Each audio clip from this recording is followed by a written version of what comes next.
వేసిన వస్తువులు ఇప్పుడు ఇవి నేను ఆల్రెడీ ఫ్రై చేసుకొని పెట్టుకున్నాను, అంటే వేయించుకొని పెట్టుకున్నాను.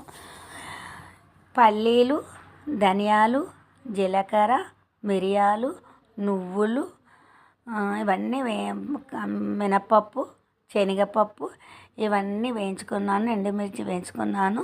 నేను ఎప్పుడైనా కొన్ని ఇలా వేయించి ఒక డబ్బాలో పోసి పెట్టుకుంటాను. ఎప్పుడైనా అవసరం ఉంటే వెంటనే పొడి చేసి యూజ్ చేసుకుంటాను. మనకి ఈజీగా ఉంటుంది. ఎప్పుడైనా అర్జెంటుగా ఏదైనా చేసుకోవాలంటే మళ్ళీ అవన్నీ వేయించుకోవడము చేయడము ఇవన్నీ అని నేను ముందుగా కొన్ని వేయించి పెట్టుకుంటాను. ఇప్పుడు నేను పులిహోరకు చేస్తున్నాను. చూడండి, ఇలా ఉన్నాయనుకోని మనం అర్జెంటుగా ఉన్నాయనుకో పులిహోర కూడా జల్దీ చేసుకోవచ్చు. ఇప్పుడు ఇవన్నీ గ్రైండ్ చేసి మనం పులిహోరకు పౌడరు తయారు చేసి పెట్టుకోవాలి. ఇప్పుడు నేను ఈ మిక్సీలో పొడి చేసి పక్కకు పెట్టుకున్నాను. ఇప్పుడు అరటికాయలను మనము ఉడికించి పెట్టుకున్నాం కదా, ఇప్పుడు దాన్ని తొక్కు తీసేయాలి.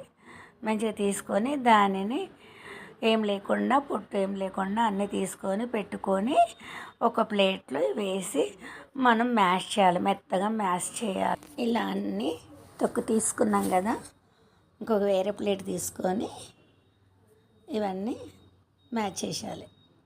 ఇలా దీంతో మంచిగా ముక్కలు ఏం లేకుండా మంచిగా మెత్తగా మ్యాష్ చేయాలి.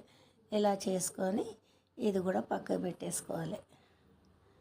ఇలా మొత్తం కలుపుకొని మంచిగా కలుపుకొని చేసి ఇలా పక్కకు పెట్టుకోవాలి. ఇప్పుడు నేను రైస్ కూడా వండుకొని చూడండి, రైస్ వండుకొని ఒక బౌల్లో పోసుకొని చల్లార్చినాను. ఇప్పుడు బౌల్ పెట్టుకొని ఇప్పుడు ఆయిల్ పోసి పచ్చిమిర్చి, శనగపప్పు ఇవన్నీ మంచిగా వేగిన తర్వాత కొద్దిగా వేగినాక కరివేపాకు, ఎండుమిర్చి, కరివేపాకు వేసి మంచిగా కలపాలి.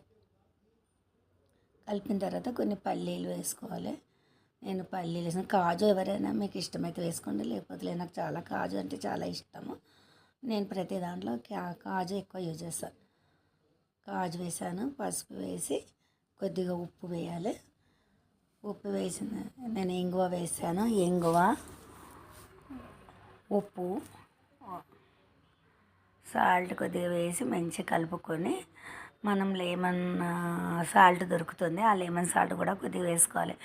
కొంతమందికి పులుపు కావాలంటే కొద్దిగా వేసుకోండి, ఎంత అవసరం ఉంటే అంత వేసుకోండి. ఇంకో విషయం ఏంటంటే మనం చింతపండు కావాలంటే కూడా చింతపండుని ఏం చేయాలంటే కొద్దిగా నూనెలో బాగా వేయించి గట్టి పడకుండా మనం ఈ పొడిలో ఉంది కదా, ఈ పౌడర్లు వేసుకొని కూడా చింతపండు రెక్కలను వేసుకొని గ్రైండ్ చేసుకోవచ్చు. ఇప్పుడు నేను పక్కకు పెట్టుకున్న పొడి ఉంది కదా, మనం చేసుకున్న ఆ పొడి వేసాను. ఆ పొడి వేసిన తర్వాత ఇప్పుడు మ్యాచ్ చేసుకున్న అరటికాయను వేయాలి. ఇది వేసి బాగా కలపాలి, సిమ్లో పెట్టి కలపాలి.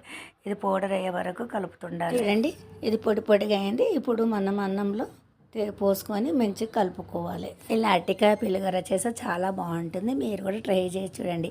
మనము అరటిపండ్లు నైవేద్యం పెడుతుంటాము, దాని బదులు నేను అరటికాయతోటి పులిహోర చేసి శివయ్యకు నైవేద్యం పెట్టాను. మీరు కూడా ట్రై చేయండి.